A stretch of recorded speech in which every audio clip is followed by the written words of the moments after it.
Welcome to another deep dive. Today we have a really fascinating mission. Yeah, we really do. We are cracking open a masterclass in game design and teaching mechanics. Specifically, we're focusing on a section called Part 2, the Gatehouse. Right, from the classic role-playing module B3, Palace of the Silver Princess. Exactly. And our sources for this exploration are excerpts from the original 1981 green cover module, the one written by Tom Mulvey and Gene Wells. A legendary piece of history, honestly. It really is. So the goal here is to unpack exactly how this specific section of the text acts as a brilliantly constructed, programmed adventure. Right. We're going to look at how it takes completely novice players and importantly, a completely novice dungeon master and guides them step by step through beginner combat rules, exploration, and, their very first monster encounters. Which is a huge task for a piece of paper to accomplish. It is. So to set the stage for you, the listener, imagine you are standing outside a ruined ancient palace. A deadly glowing red light surrounds the structure, the air feels heavy, and you are about to learn how to play a complex game by actually trying to survive it. I love that framing, because what we're really exploring today is the architecture of a perfect tutorial level. Yeah. Decades before modern video games perfected the concept of a hidden tutorial, where the software teaches you the mechanics without you ever realizing you're being taught. This tabletop module was executing the exact same concept using just paper, dice, and imagination. It's crazy to think about. It's a beautifully calibrated system for onboarding everyone at the table simultaneously. Okay, let's unpack this. What exactly is a programmed adventure? Looking at the layout of this module, it reads a lot like those old choose-your-own-adventure books. Yes, very much so. The person running the game, the dungeon master, reads a numbered entry aloud, let's say entry 1. And based on that vivid description of the environment, the players are presented with specific choices. Right, and each of those choices directs the group to turn to a completely different numbered entry. Exactly. You aren't reading a story from page 1 to page 50. You are navigating a branching path based entirely on what you decide to do. What's fascinating here is this format serves a highly specific purpose. And it isn't just for the player's amusement. It is essentially a set of temporary training wheels for the dungeon master. Which they desperately need. Oh, absolutely. Running a role-playing game for the first time is an incredibly intimidating prospect. You are responsible for describing the world, voicing the monsters, and judging the outcomes of every chaotic idea your friends throw at you. It's a lot of pressure. It is. But the programmed adventure format lifts that cognitive burden. It models the exact types of decisions a DM will eventually need to adjudicate in a live, unscripted game. It provides a script for how to respond logically to player actions. And the very first lesson the module delivers happens before you even set foot inside the palace doors. Like the rat. Yeah, the rat. As your characters approach the entrance, the DM reads a passage describing a rat that gets startled. It darts into that glowing red area surrounding the ruins, and the rat suddenly stops, shakes violently, and drops dead. Such a striking image. Before anyone even rolls a die, the module teaches a crucial lesson about environmental hazards. It establishes that the red glow is lethal, but it does it visually and narratively rather than just having a player step into it and unfairly dying right out of the gate. Which demonstrates a fundamental principle of fair game design, right? Telegraph the danger before you inflict it. Exact. And that single moment with the rat accomplishes several heavy lifting tasks at once. It sets the life or death stakes of the world. It creates a physical boundary that funnels the players toward the actual dungeon entrance. And this is clever. It subtly establishes a key piece of lore. Oh, right, about the villain. Yes. The text explicitly notes for the DM that evil creatures serving the villain Eric, creatures like goblins and orcs, are completely immune to the effects of this red glow. So a simple warning cleverly masquerades as world building. The text is also very strict about guiding the DM's actual reading habits. There are these bold warnings that these numbered entries are only to be read in the order indicated by the player's choices. You don't just read straight down the page. Right. You don't read entry 2 right after entry 1 just because they are next to each other. Think about how you prefer to learn a complicated new software program for work or even a new hobby. Oh, I hate reading the manual. We all do. Staring at a dense 200-page manual cover to cover is overwhelming. Most of us glaze over. But a guided interactive tutorial where your choices have immediate but contained consequences, that makes the information stick. You are learning by doing. And that interactive learning becomes critical when the group hits the mechanical crunch of the game. A role-playing session is, at its core, a conversation. But the moment a conflict arises, a trap triggers, or a monster attacks, the conversation has to rely on rules and numbers to resolve the tension. Yeah, which can really kill the momentum. It can. Transitioning from free-flowing storytelling to calculating math can be incredibly jarring for beginners. Here's where it gets really interesting. Combat in these games has a reputation for being math-heavy and chaotic, with everyone shouting what they want to do at the exact same time. How does this 1981 text manage that chaos for people who have never played before? It removes the panic by imposing a rigid, easy-to-follow checklist. The module breaks a combat round into 5 distinct phases, which totally prevents players from talking over one another. Okay, so what's the first step? First, you have to figure out who even has the upper hand, which is the initiative phase. Each side rolls a 1d6, just a standard 6-sided die, and the higher number acts first. But what happens if there's a tie? In a lot of modern games, you just re-roll or look at a character's speed stat to break the tie. Not here. If there is a tie, the tension ramps up significantly because both sides perform all their attacks at the exact same time. Wow. Yeah, you could potentially strike a fatal blow on a monster, but still take fatal damage from their swinging sword in the exact same breath. That is brutal. Okay, so after initiative... After initiative is settled, the game moves to morale and movement. There are strict parameters introduced here. If you are already engaged in a sword fight, you can't just casually walk away. You can only formally withdraw or retreat. That makes sense. And if you are a magic user, you cannot run across the room and cast a spell in the same 6-second window. You have to commit to your positioning. That brings up the actual attacks. The third phase covers missile fire, throwing a spear or shooting a bow. The D20 roll there is adjusted by dexterity, range, cover, and magic. And then the fourth phase handles magic spells. The text mentions victims of a spell rolling a saving throw on their 20-sided die. What does a saving throw actually look like in the fiction of the room? Think of it as the classic action movie moment. A wizard shoots a bolt of fire at you. The saving throw is your character physically diving behind a stone pillar just in the nick of time, or throwing your arms up to brace against a magical blast. It's your chance to mitigate the damage through sheer reflexes or willpower. I love that. And then the fifth phase is melee combat. Exactly, the hand-to-hand sword-swinging action where your raw strength dictates how likely you are to land a hit and how much damage you do. Within that 5-step structure, the module hides some fantastic specific details that teach deeper tactical gameplay. For instance, I noticed the variable weapon damage system. Not all weapons are created equal here. Far from it. Right. A dagger or a lit torch does 1 to 4 points of damage, rolling a 1d4. But a standard sword does 1 to 8 points, a 1d8. And a massive two-handed sword or polearm does 1 to 10 points. The brilliance of that system is the built-in trade-off. It's not just about picking the weapon with the biggest numbers. If you choose to swing that massive two-handed sword, both of your hands are occupied. So no shield. Exactly. You cannot use a shield, making you much easier for monsters to hit.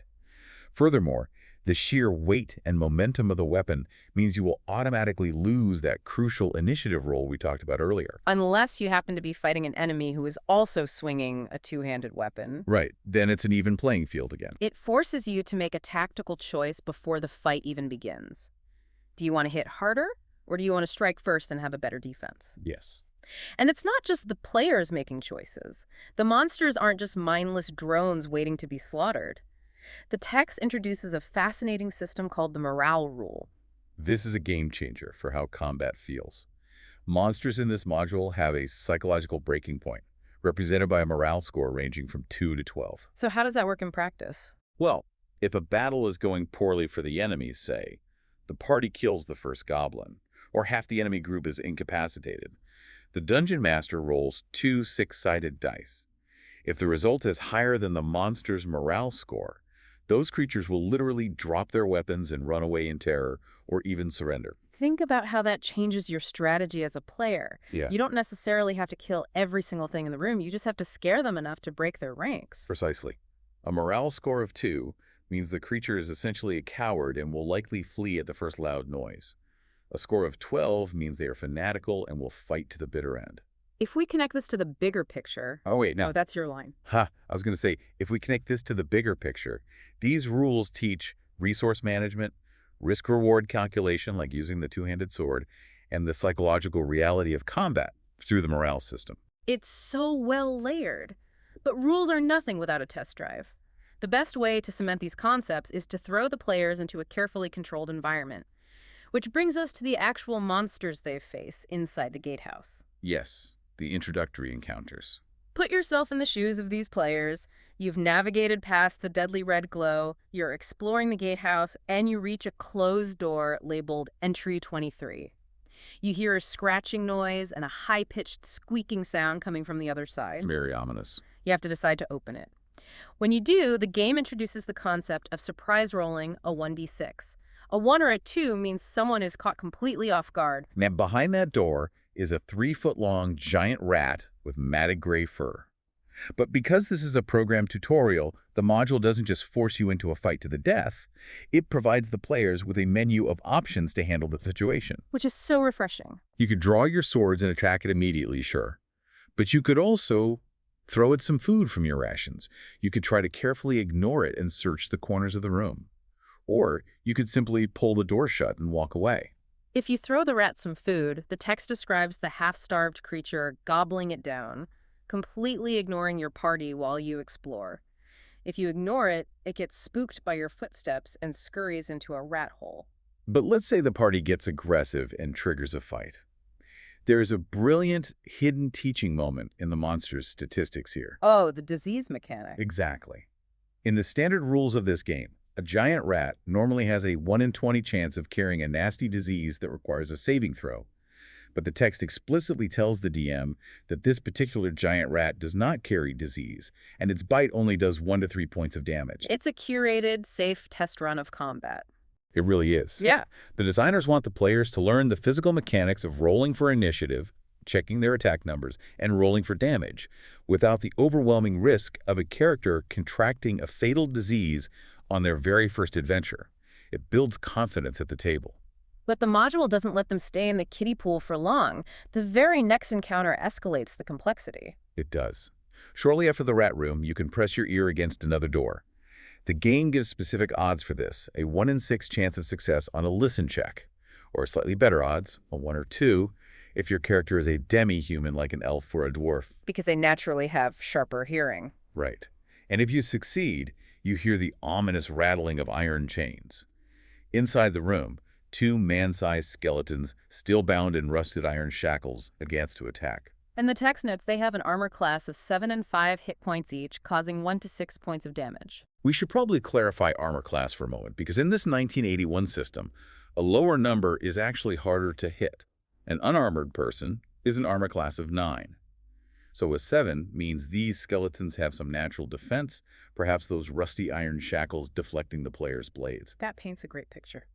But the real teaching moment here is about immunities and class-specific abilities. Right, because skeletons are undead. Which means they have a morale score of 12. They do not feel fear, and they will never run away organically. Furthermore, they don't have living brains. That means if the party wizard tries to use a magical spell like sleep or charm to pacify them, it will fail completely. The players cannot hack their way through this easily. Their normal crowd control tricks are useless. This forces the party to look at their character sheets and rely on a specific team member. The cleric. The module takes a moment to explain the cleric's unique turn undead ability. Even provides a specific clerics versus undead table right there in the text. Yes. A level 1 cleric needs to roll a 7 or higher on 2 6-sided dice to successfully turn or magically scare away the skeletons. Look at the brilliant escalation in game design there. The rat encounter teaches basic combat math and the validity of offering food to avoid a fight entirely. The skeleton encounter forces the party to understand that different monsters require entirely different tactical approaches. It teaches you that you are a team, and sometimes survival depends on recognizing which specific person has the exact tool needed for the job. So what does this all mean? We have a rat, we have skeletons, we have all these disconnected rooms. Why are the players fighting these specific creatures in the gatehouse to begin with? It all comes back to a central puzzle. Your ultimate goal is to get out of the gatehouse and into the main palace dungeon. But the path forward is blocked by a massive, heavy iron portcullis that cannot be lifted by brute physical strength. Imagine you and your friends staring at this heavy iron gate, and the only clue provided is etched right onto the metal. It reads A plus B with an arrow pointing upward. It's a classic logic puzzle integrated directly into the environment. To solve it, the players have to synthesize everything they've explored. They have to realize they need to find two separate levers hidden in the rooms they just cleared. One lever is hidden back in the room that was occupied by the giant rat. It sits in the down position and has no markings. But if a player pushes it up, it reveals the letter A underneath. And the other lever, marked with the letter B, is in the room guarded by the skeletons. The puzzle demands that both levers must be pushed into the UP position at the exact same time. When you coordinate that, you finally hear the grinding sound of the inner portcullises rising, granting you access to the real dungeon.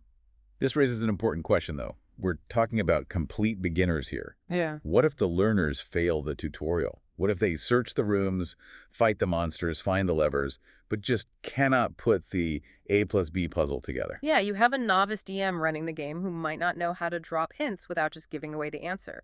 The module anticipates that exact frustration. It provides the DM with a built-in safety net called a vision. I love this part.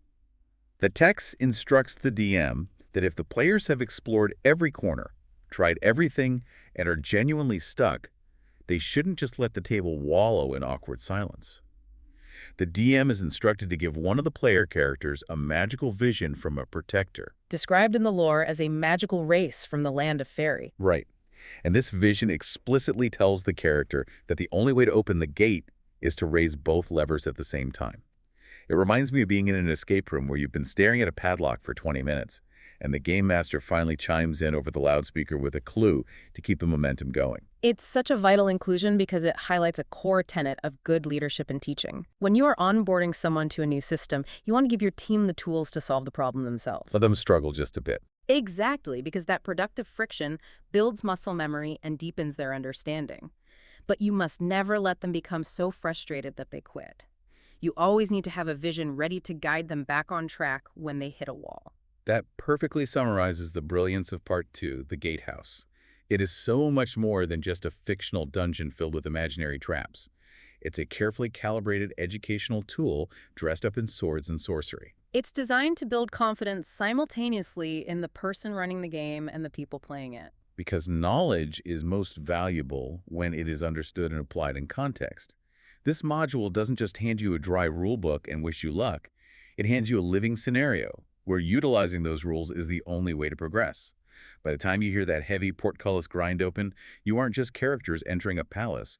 You are players who truly understand the mechanics. Which brings us to a final provocative thought for you to mull over.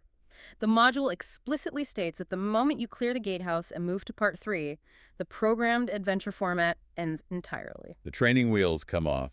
They really do. The DM is instructed to become a neutral referee, no longer directly feeding the party their options or handing out magical visions to solve puzzles. Think about the gatehouses in your own life.